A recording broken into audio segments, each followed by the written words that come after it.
Bonjour à tous, donc bienvenue pour cette deuxième vidéo. Alors je me suis dit que, puisque j'ai eu quelques retours sur le sujet, parce que je m'adresse aussi à des gens qui connaissent pas forcément League of Legends, puisque c'est le jeu auquel je joue en ce moment le plus. Je me suis dit que j'allais faire une petite vidéo tuto, dans le sens où j'allais en fait vous expliquer déjà certains vocabulaires qu'on utilise, et puis comment ça fonctionne en fait, parce que peut-être que pour certains néophytes, ce que j'expliquais lors de la première vidéo pouvait paraître incongru, voire pas très compréhensible. Donc déjà, il faut savoir que tous les personnages au début d'une partie commencent au level 1. Donc c'est ce qui se passe actuellement. Là je suis dans une partie contre l'ordinateur, donc il n'y a aucun enjeu, c'est juste purement pour vous expliquer. Donc chaque joueur commence au niveau 1. Chaque joueur a 4 sorts, donc le A, Z, E et R. Donc là c'est toujours affiché en version américaine. Enfin du moins, il me semble que c'est toujours affiché. Ensuite, donc, on choisit un équipement. En général, on nous propose des équipements de départ et il est généralement conseillé de les prendre. Et puis, de toute façon, si on utilise un personnage qui n'est pas forcément dans son rôle principal, on peut changer de... Comment dire, si on a tous les objets, on peut les choisir par caractéristique qu'on souhaite. Donc il y a trois lanes dans League of Legends. Donc le bas, là où je me dirige actuellement. En fait, on voit qu'il y a trois tunnels là où il y a des petits mobs qui sur la minimap ici. Il y a trois lanes. Donc il y a le bot, donc le bas, le milieu et le top, le haut. Donc en fait, sur chaque ligne, vous voyez une ligne de tourelle qui mène à ce qu'on appelle un inhibiteur. Puis ensuite, il y a deux grosses tourelles qui gardent en gros le Nexus, c'est la base en fait. Le but du jeu en fait c'est de défendre sa base et de tuer celle de l'adversaire qui est en face. Ça se joue donc dans la version où on est là à 5 contre 5.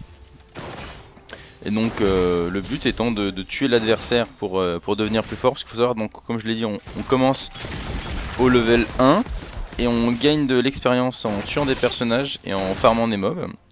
Et en fait le but du jeu c'est d'avoir le plus de PO possible et d'XP pour en fait pouvoir acheter de l'équipement.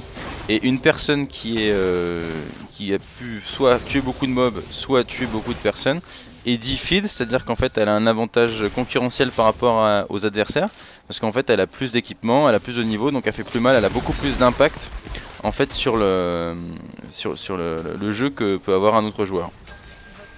Ici on le voit pas, mais parce que les joueurs ont fait un peu ce qu'ils voulaient. Mais normalement il y a une équipe type se compose de deux personnes en bas.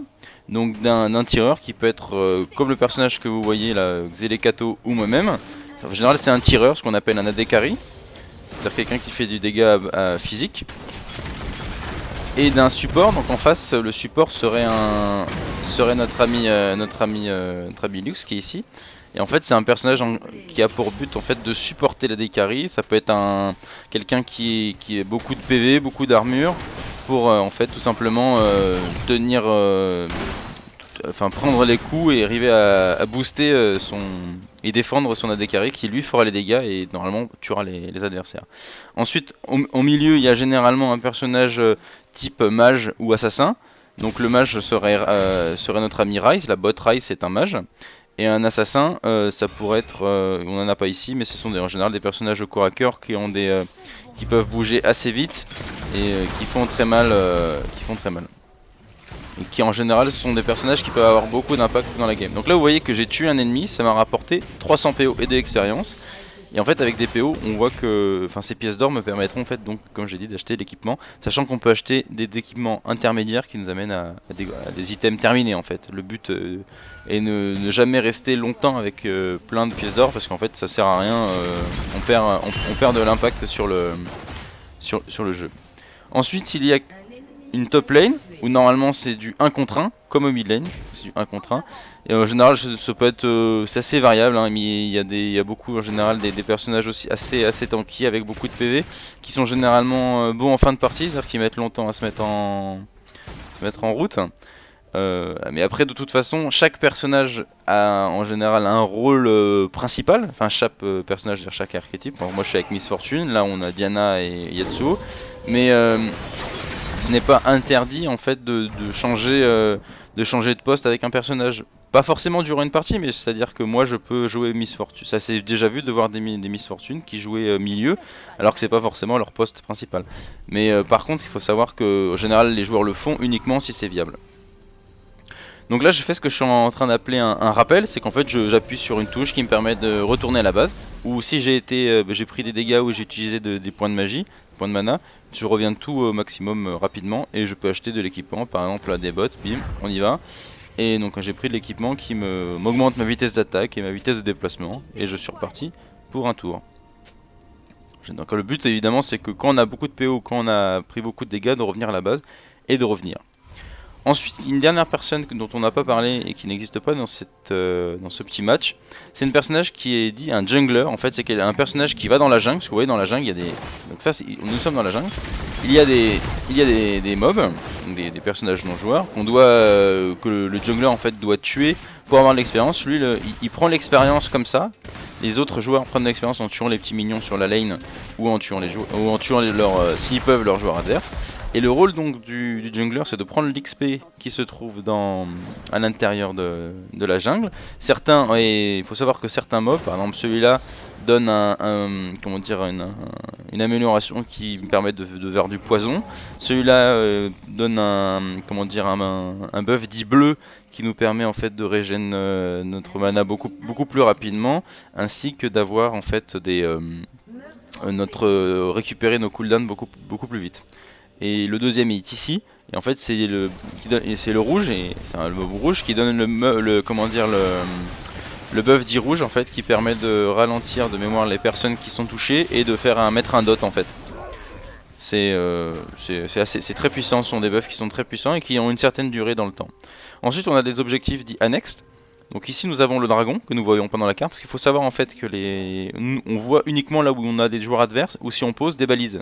Donc là je viens de poser une balise qui a une durée de... Donc celle-là une durée de 71 secondes. Et pendant 71 secondes, là, si je me décale, on va voir que dans la zone où j'ai posé la vision, on voit quelque chose. Donc le premier objectif secondaire est le dragon, qui en fait c'est... on voit ici le nombre de dragons par équipe. Et en fait c'est un objectif qui permet en fait de donner un bonus d'équipe qui dure dans le temps. Le premier donne par exemple un bonus aux dégâts, le second donne un bonus aux attaques de tourelles, etc.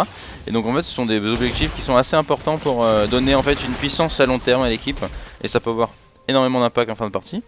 Ensuite il y a des objectifs, un autre objectif secondaire qui est ici. Donc cet objectif change en fonction de la partie. Pendant les 20 premières minutes c'est un héros de la faille, donc en gros un groupe abo qui est assez dur à tuer. En général il faut être 2 ou 3 joueurs pour les tuer. Et en fait ça donne un buff à un joueur qui choisit de le prendre, qui lui donne un avantage significatif sur sa ligne. Donc ça peut être soit le jungler qui le prend pour avoir plus d'impact, et soit un joueur d'une ligne, par exemple le milieu ou le top, qui le prend pour pouvoir gagner sa lane plus rapidement. Et d'ailleurs je me rends compte que j'ai pas précisé en fait le rôle du jungler. Le jungler, son rôle en fait c'est de naviguer entre les différentes lignes tout en prenant l'XP de la jungle pour en fait faire ce qu'on appelle des ganks, c'est-à-dire en gros attaquer par surprise sur une ligne pour donner l'avantage à son coéquipier, soit en provoquant le repli de l'adversaire, soit en le tuant, ce qui est la meilleure des solutions. Ça c'est ce qu'on appelle un carapateur, donc c'est un mob de la jungle, donc de la rivière. Il y en a un ici et un en bas, et on le voit là, il y a la petite icône. Et en fait lorsqu'on le tue, on va le voir que dans la zone en question, au-delà de donner des PO quand on les a tués, hein, hop, ça met de la vision, et lorsqu'on rentre dans cette zone on a un bonus de vitesse. Voilà. Et donc le but du jeu, encore une fois, c'est d'arriver au bout. Donc là nous sommes en mode vraiment, c'est un mode vraiment contre l'ordinateur. Donc les joueurs, même si c'est des joueurs débutants, d'ailleurs j'ai mis en mode débutant vraiment pour pouvoir être tranquille, pouvoir vous expliquer sans avoir de stress. Ils sont en train de gagner au large, c'est-à-dire qu'on a gagné, aussi on a la table des scores, on a fait 20 ennemis tués et on est mort qu'une seule fois. Et si on regarde, la personne qui est morte, c'est notre Diana ici. Voilà. Donc après, le but du jeu est d'arriver au bout et de ne surtout pas, de garder ses objectifs intacts et de prendre les autres. Voilà. Je vous remercie. En tout cas, j'espère que ça vous a éclairé sur le jeu. Et je vous dis à la prochaine pour une prochaine vidéo. Et puis n'hésitez pas à partager ou à commenter si jamais ça vous a plu. Merci beaucoup. Au revoir.